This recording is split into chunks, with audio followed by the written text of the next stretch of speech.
I'm Buzz Lagos. We're back again with the Weekly Buzz. Today we're going to look at two clips from the game against Jacksonville where Minnesota scored their second and third goals. We'll also look at their opponent this weekend, the New York Cosmos. Raul comes to town, bringing the first place team to face second place Minnesota.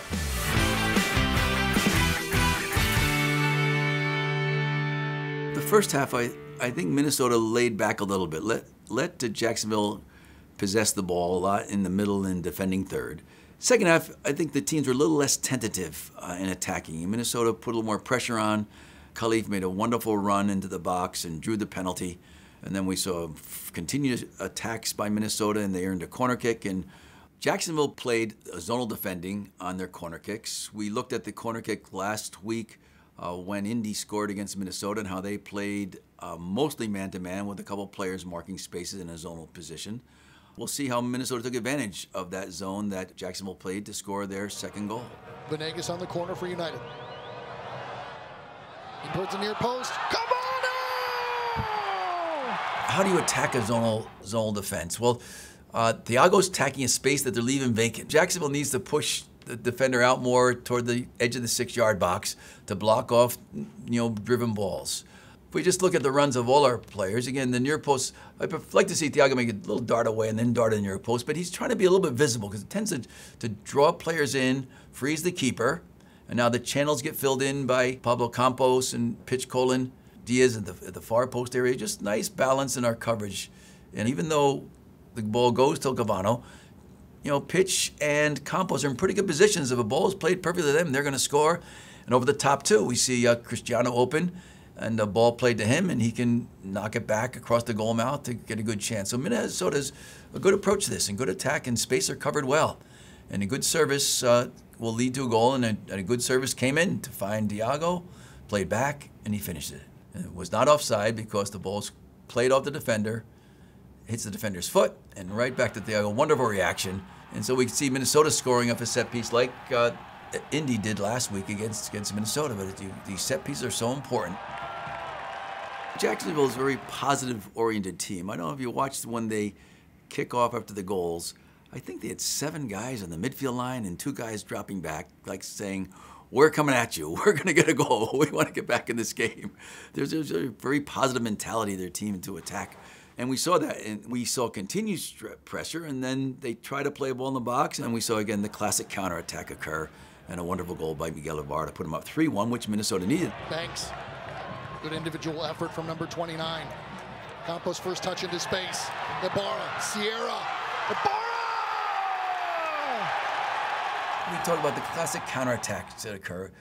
We have good pressure coming by Jacksonville, trying to get some good penetration, but he plays a pass, it gets picked up by Justin Davis. Now notice JD is at the top of the box winning that ball. He just takes off. He has the confidence in JC to get around the defender, around the players, get opened up. And JC Banks makes a strong run with the ball.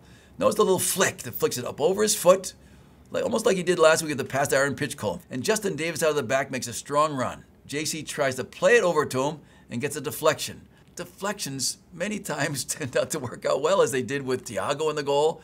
And now this situation where JC gets a deflection off the defender and goes right to Pablo Campos' feet. Notice Pablo gets the half turn in, leans, protecting the ball with his right leg, his left leg, and his upper body, shield the defender off the ball. With no foul there, sees Miguel making a run. We look at Miguel, just again the position. He sees the space available, makes a strong run now. Joseph Toby kind of aware of Miguel, but notice he's just focusing on the ball just too much. And then when you realize Miguel is there, it was just too late to get to him to stop. A perfectly timed and paced pass by Pablo Campos to put Sierra in kind of no man's land and give Miguel an opportunity to just play that first-time ball to beat him near post. Here's where I think Sierra made a mistake. He probably should have just come off his goal line and try to win the ball outside the box with his feet. He gets frozen on the line there. Miguel gets to it first, and Miguel quickly just plays a first-time ball right by him. Great finish, a great run, and just a great goal. The Cosmos are just on a roll this season. Even their game against Carolina, down 2-0 into injury time, and they scored 2 goals to tie 2-2. And even though they lost 2 points, it feels like a win because they were just like it was no chance they were getting any points out of that game at all, and they ended up with a point. And then they came back home against San Antonio, dominated the game. We see Raul, and we'll see him in a little clip with some of his mastery with the ball and the things he can do. And he just brings a lot of spark and energy to that Cosmos team. Back to live action, Cosmos on the other end of the field. Cuts it back. Goal! We just like to see this combination play. See Raul play the ball. Good pass forward to Jose. Raul now makes a strong run. Jose plays the ball quickly, deftly to Raul, who runs by the defenders, just wins the ball from the defender, turns and looks, and we see as Raul comes in, ideally the defenders for San Antonio reacted much sooner.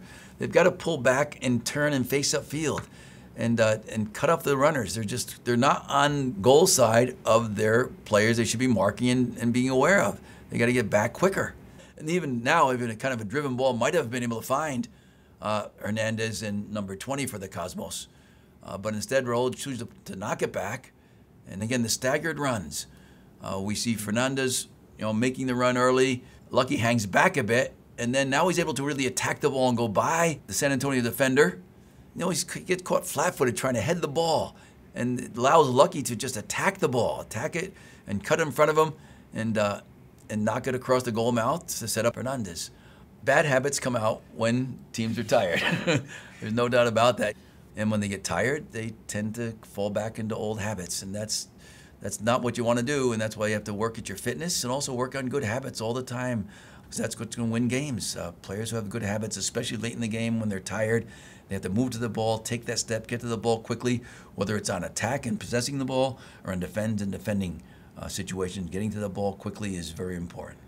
But that's the talent we're going to see coming to Minnesota this Saturday. We're going to see the gifted Raul making this wonderful, delicate chip back across the goal mouth with the left foot. And again, Lucky just diving header onto Fernandez's head, who just puts it away for a good goal. The Cosmos are a complete team. They actually defend well, they attack well, they have good flair and inventiveness in going forward. They also get back quickly, they defend relentlessly. They're going to be a very good opponent for Minnesota. The nice thing about Minnesota is that they're playing well. This is a time they want to play the Cosmos. They've got 3 games under their belt. They've played relatively well in all 3 games. And they'll be up to the challenge. And I think we're going to see 2 of these big-time teams just facing off against each other to make for a very entertaining evening.